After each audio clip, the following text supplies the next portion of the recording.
மகாராஷ்டிரா மாநிலம் பாராமதியில் இன்று ஜனவரி 28, 2026 காலை நிகழ்ந்த விமான விபத்து நாடு முழுவதும் மிகுந்த அதிர்ச்சியை ஏற்படுத்தியுள்ளது. லியர்ஜெட் என்ற சிறிய ரக விமானம் மோசமான வானிலை காரணமாக அவசரமாக தரையிறக்க முயற்சித்த போது கீழே விழுந்து நொறுங்கியதாக தகவல்கள் வெளியாகியிருக்கு. இதில் பயணித்த மகாராஷ்டிரா துணை முதலமைச்சர் அஜித் பவார், அவரது உதவியாளர், தேசியவாத காங்கிரஸ் கட்சி நிர்வாகி, விமானிகள் உட்பட 6 பேர் சம்பவ இடத்திலேயே பலியாகியிருக்காங்க. விமானத்தில் முழுவதுமாக எரிபொருள் நிரப்பப்பட்டிருந்தது. கடைசி நேர விமானியின் முயற்சி பலனளிக்கவில்லை எனவும் தெரிவிச்சிருக்காங்க. இந்த சூழலில் சிறிய ரக விமானத்தில் பயணித்த அனைவருமே உயிரிழந்து பெரும் சோகத்தை ஏற்படுத்தியிருக்கு. மகாராஷ்டிரா அரசியலில் செல்வாக்கு பெற்ற குடும்பமாக பவார் குடும்பம் திகழ்கிறது. தேசியவாத காங்கிரஸ் கட்சியின் தலைவர் சரத் பவார், இவரது அண்ணன் ஆனந்த்ராவ் பவாரின் மகன்தான் அஜித் பவார். ஆனந்த்ராவ் பவார் புகழ்பெற்ற திரைப்பட தயாரிப்பாளரான வி. சந்தாராமின் ராஜ்கமல் ஸ்டுடியோஸ் நிறுவனத்தில் வேலை செய்தார். இதன் மூலம் ஏற்பட்ட ஈர்ப்பால் நடிகராக வேண்டுமென்ற சிறு வயதில் அஜித் பவார் கனவு கண்டார்.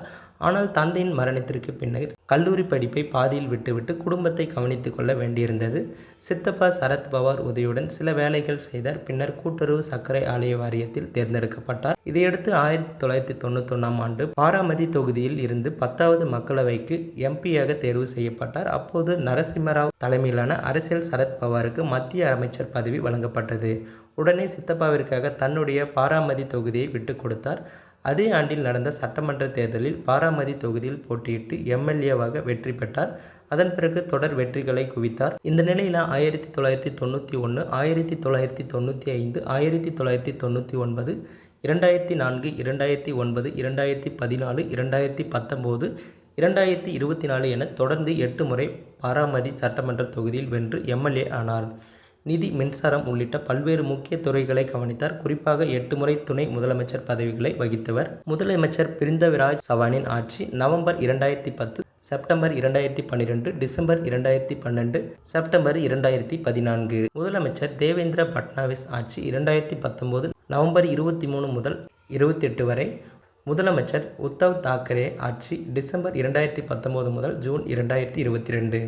முதலமைச்சர் ஏக்நாத் சிண்டே ஆட்சி ஜூலை 2023 முதல் டிசம்பர் 2024 வரை. முதலமைச்சர் தேவேந்திர பட்னாவிஸ் ஆட்சி 2025 வரை. தேசியவாத காங்கிரஸ் கட்சியின் தலைவர் சரத் பவார் தனது மகள் சுப்ரியா சுலேவை அடுத்த கட்ட தலைவராக முன்னிறுத்தினார். இதனால் அஜித் பவாருக்கு அதிருப்தி ஏற்பட்டது. தனக்கான அங்கீகாரம் கிடைக்கவில்லை என்று நினைத்தார். கடந்த 2023ஆம் ஆண்டு மிக முக்கிய முடிவையும் எடுத்தார். அப்போது சிவசேனா மற்றும் காங்கிரஸ் உடன் தேசியவாத காங்கிரஸ் கட்சியானது மகா விகாஸ் அகாதி கூட்டணியில் இருந்து சரத் பவார் பாஜக எதிர்ப்பு நிலைப்பாட்டில் உறுதியாக இருந்தார்.